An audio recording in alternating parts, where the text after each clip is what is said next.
अस्सलाम वालेकुम students, welcome back to my channel. जी स्टूडेंट्स, आज हम कर रहे हैं क्लास 4 का मैथ। आज हम करेंगे यूनिट 6 की रिव्यू एक्सरसाइज, जिसमें हमारे पास क्वेश्चन 1 है। Tick the correct option.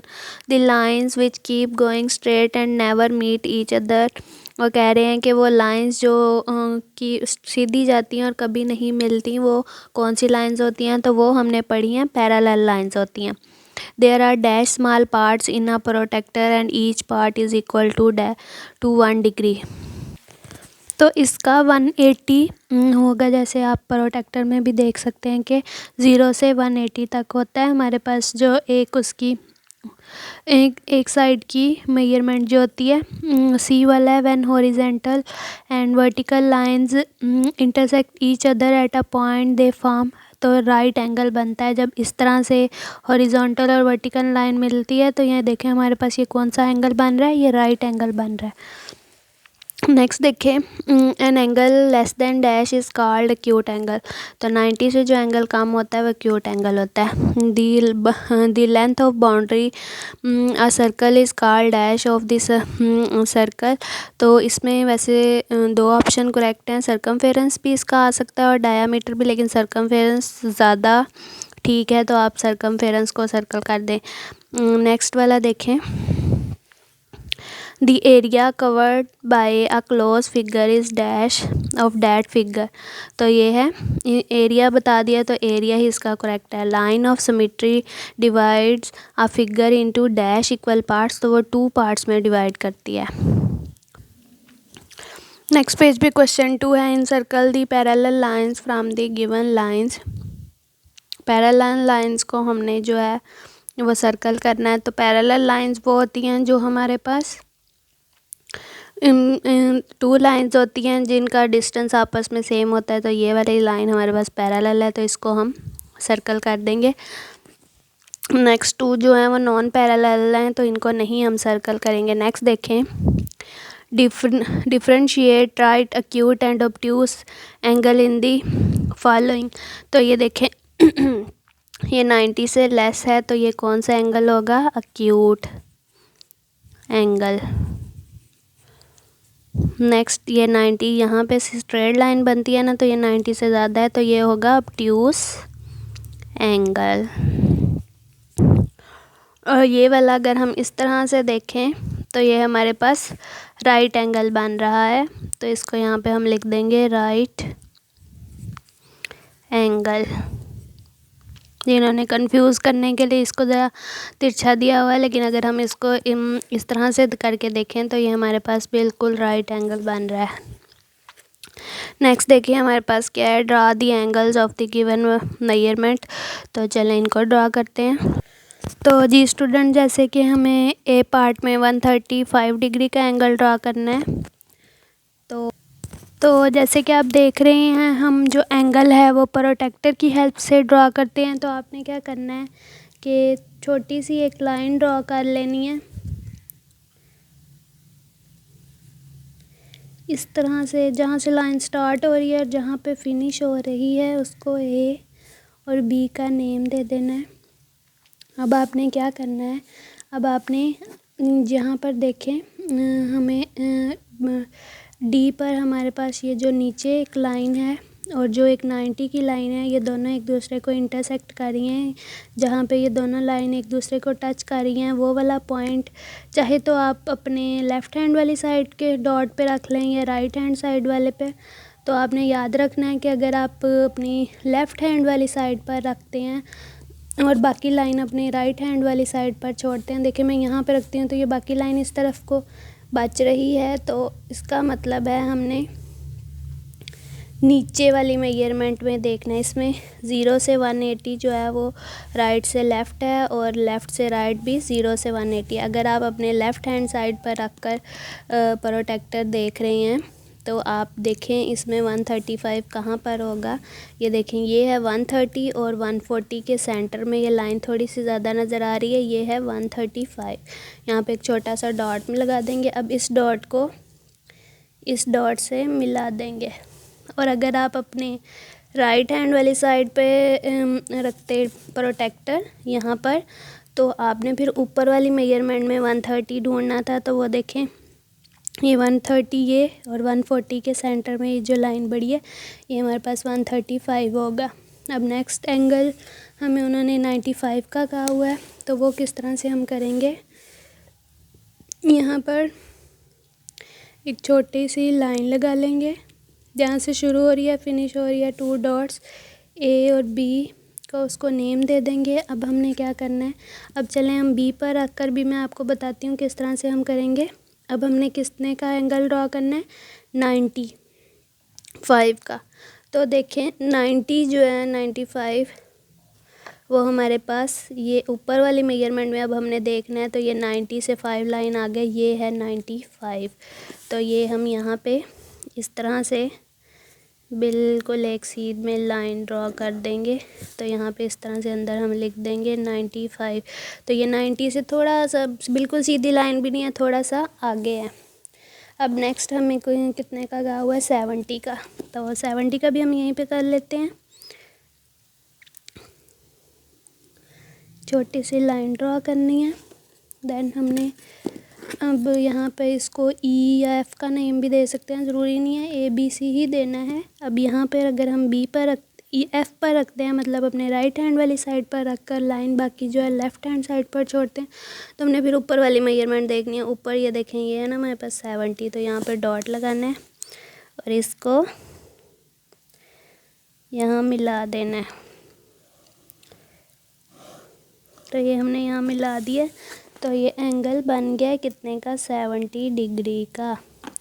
अब नेक्स्ट डी पार्ट में उन्होंने हमें 20 डिग्री का कहा है, तो वो हम किस तरह से करेंगे। फिर एक छोटी सी लाइन लगा लेंगे।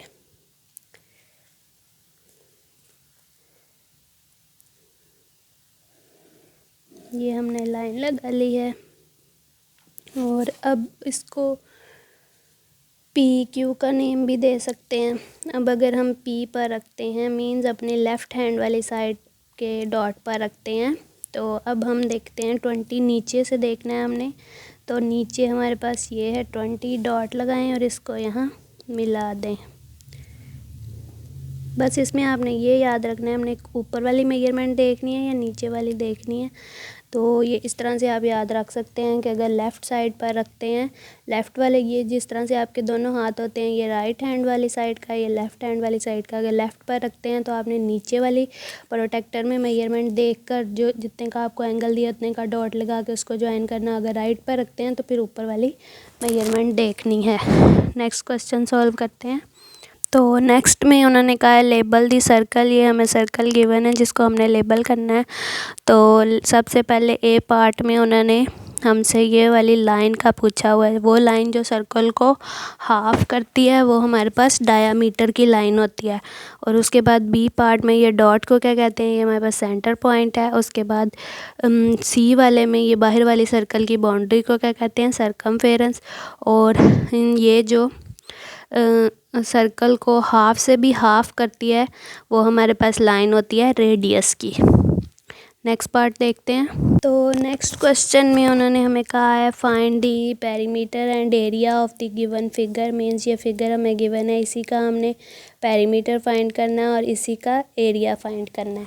तो हमने क्या करना है, पेरीमीटर हम इस तरह से फाइंड करते हैं कि जितने हमारे पास इसकी चारों साइड्स के हम काउंट कर लेंगे कि ये कितने इसके बॉक्सेस हैं, 1 2 3 4 5 6। एक साइड के 6 हैं और मीन सामने वाली साइड के भी 6 होंगे। तो यहाँ पे हम 6 लिख लेते हैं, 6। और ये 1 2 3 4 मीन्स ये वाली साइड के 4 हैं, ये 6 होंगे और ये भी 4 होंगे। तो हमने किस तरह से पेरीमीटर फाइंड करना है, आपने लिखना है पेरीमीटर इक्वल टू, आपने सारी साइड्स को प्लस कर लेना है, 6 + 6 + 6 + 4। तो ये देखें ये हमारे पास 6 + 4 करेंगे 10 10 16 और 4 ऐड किए तो हमारे पास क्या आ जाएगा 20। तो यहाँ पे हम 20 और यूनिट जो हमें साथ में दिया हुआ है मीटर आ जाएगा। अब एरिया किस तरह से फाइंड करना है, एरिया में हम टू साइड्स लेंथ और विड्थ को आपस में मल्टीप्लाई करते हैं। तो हमारे पास जो उसकी लेंथ है वो हमारे पास 4 है और विड्थ उसकी 6 है, तो हम 4 6 करेंगे तो क्या आएगा 24। और यूनिट जो हम लिखेंगे मीटर वो पर स्क्वायर आ जाएगा। एरिया में ये रूल है कि जब टू चीज़ आपस में मल्टीप्लाई हो रही हैं तो उनके ऊपर स्क्वायर आ जाता है। नेक्स्ट देखते हैं। अब नेक्स्ट देखें, ये नेक्स्ट पिक्चर में भी उसकी साइड्स काउंट कर लेते हैं। 1 2 3 4, ये वाली साइड की 4 है। 1 2 3, ये भी 4, ये भी 4 है और ये भी 4 है। तो इसका मतलब है बी पार्ट में हम पेरीमीटर के लिए 4 + 4 + 4 + 4 करेंगे तो 4 4 कितने होंगे 16। यूनिट उन्होंने cm दिया हुआ तो हम cm ही लिख देंगे। और एरिया के लिए हमने क्या करना है, टू साइड्स को मल्टीप्लाई करना है। लेंथ मल्टीप्लाई विथ 4 × 4 करेंगे तो वो 16 आ जाएगा और cm लिख के उसके ऊपर 2 डाल देना। ये एरिया के फार्मूले में ये 2 आपने ज़रूर डालना है।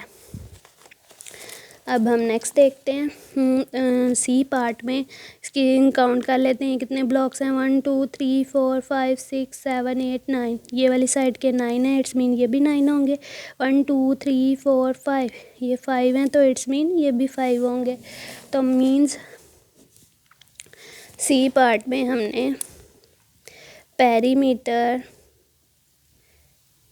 इक्वल टू है 9 + 9 + 5 + 5। तो ये हमारे पास 9 9 18, 18 में ये हम 10 ऐड करेंगे तो क्या आएगा 28। और उन्होंने हमें मीटर दिया हुआ है। अब एरिया किस तरह से फाइंड करना है, एरिया इक्वल है लेंथ मल्टीप्लाई विड्थ, तो 9 × 5 कर देंगे, 9 5 = 45 और यूनिट मीटर और उसके ऊपर 2 आ जाएगा। इसी के साथ हमारा जो क्वेश्चन नंबर 6 है वो भी कंप्लीट सॉल्व हो गया। आपका क्वेश्चन 7 सॉल्व करते हैं। इसमें क्या कहा है उन्होंने, identify the symmetry in given figure and draw lines of symmetry where possible. Symmetry की लाइन ड्रॉ करनी है। सिमेट्री की लाइन कौन सी होती है कि हम किसी पिक्चर में इस तरह से लाइन ड्रॉ करें कि अगर वो पिक्चर हाफ हो तो वो दोनों साइड से सेम होनी चाहिए। तो ये देखें, जिस तरह ये पिक्चर है, अगर मैं ये सेंटर में लाइन लगाती हूँ तो इस तरफ और इस तरफ पिक्चर सेम रहती है। एक लाइन तो ये होगी। और अगर मैं यहाँ से इसको हाफ़ करती हूँ इस तरह से हॉरिजॉन्टल लाइन लगाकर, तो भी इस पिक्चर के इस तरफ और इस तरफ सेम रहती है पिक्चर। तो ये हमारे पास इसमें 2 लाइंस ड्रॉ होंगे। नेक्स्ट में कहीं से भी लाइन ड्रॉ नहीं हो रही, क्योंकि अगर मैं यहाँ से यहाँ ज्वाइन करूँ तो ये पार्ट ज़्यादा है और ये कम है, और यहाँ से यहाँ करूँ तो ये वाला कम रह जाता है, ये ज़्यादा है, तो इसमें नहीं होगी। और सी वाले में भी यहाँ पे यहाँ से मैं सेंटर से करूँगी तो ये दोनों तरफ सेम पिक्चर रहेगी ना। और यहाँ से भी डी वाले में भी यहाँ सेंटर से होगी। इस तरह हॉरिजॉन्टल लाइन नहीं होगी, क्योंकि फिर इस तरफ पिक्चर और होगी और दूसरी तरफ और होगी। नेक्स्ट 8 वाले में देखें। 8 वाले में वो कह रहे हैं कंप्लीट दी गिवन फिगर। तो इन्होंने यूँ इस तरह से ड्रॉ की हुई है, तो इसके बिल्कुल सेम इस तरह से ही हमने दूसरी तरफ ड्रॉ कर लेनी है। और बी पार्ट में भी सेम जिस तरह उन्होंने इस तरफ ड्रॉ किया उसी की सिमेट्री इस तरफ ड्रॉ करनी है। नेक्स्ट क्वेश्चन सॉल्व करते हैं। जी स्टूडेंट्स, ये भी उसी का सी पार्ट दिया हुआ है। इसमें भी हमने जिस तरह लाइन के इस तरफ उन्होंने डॉट्स को ज्वाइन करके शेप को ड्रॉ किया, हमने भी दूसरी तरफ उसी तरह डॉट्स को ज्वाइन करके बना देना। और सेम डी पार्ट में भी इसी तरह जिस तरह पिक्चर के इस तरफ है उसी तरह डॉट्स को मिलाते हुए हमने सेम ड्रॉ कर देना है। अब इसका नेक्स्ट देखते हैं। लास्ट क्वेश्चन है question 9। In circle the figure which have the following properties. उसको हमने सर्कल करना है जिसमें ये प्रॉपर्टीज़ होंगी। 6 प्लेन सर्फेसिस, तो वो इसमें भी इन दोनों पिक्चर्स में 6 प्लेन सर्फेसिस होती हैं, तो इन दोनों को हम सर्कल कर दें या टिक कर दें। नेक्स्ट देखें 1 वर्टेक्स। तो 1 वर्टेक्स सिर्फ कोन का होता है, सिलेंडर का तो होगा नहीं, और इसके भी ज़्यादा होंगे, तो इसलिए ये वाला इसका कोन वाले को हम टिक कर देते हैं। इसी के साथ हमारे यूनिट 6 की रिव्यू एक्सरसाइज कंप्लीट हो गई। आई होप आपको इन क्वेश्चंस की अच्छे से समझ आ गई होगी। अगर आपको मेरी ये वीडियो अच्छी लगी तो वीडियो को लाइक करें, शेयर करें। अगर मेरे चैनल पर न्यू है तो मेरे चैनल को सब्सक्राइब करें। अब मैं आपसे मिलूँगी अपनी नेक्स्ट वीडियो में, तब तक के लिए अल्लाह हाफिज़।